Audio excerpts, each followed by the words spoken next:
Parlamento moçambicano exige informação relativa à presença de tropas estrangeiras para o combate ao terrorismo na província de Cabo Delgado.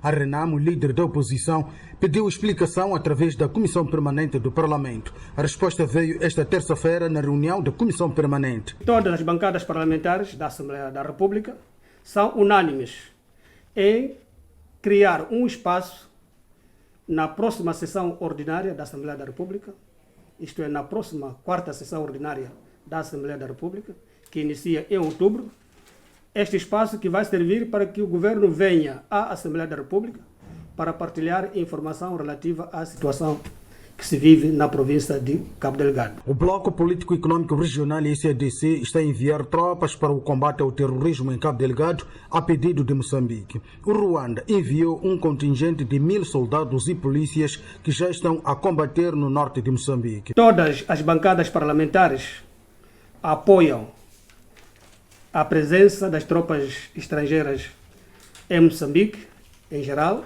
e em Cabo Delgado em particular, para debelar a situação que se vive na província de Cabo Delgado. Analistas dizem que não há qualquer obrigação constitucional para o estadista moçambicano solicitar ao Parlamento a intervenção de forças estrangeiras no caso de Cabo Delgado, onde terroristas mataram mais de 2.000 pessoas e desalojaram mais de 800.000 desde outubro de 2017.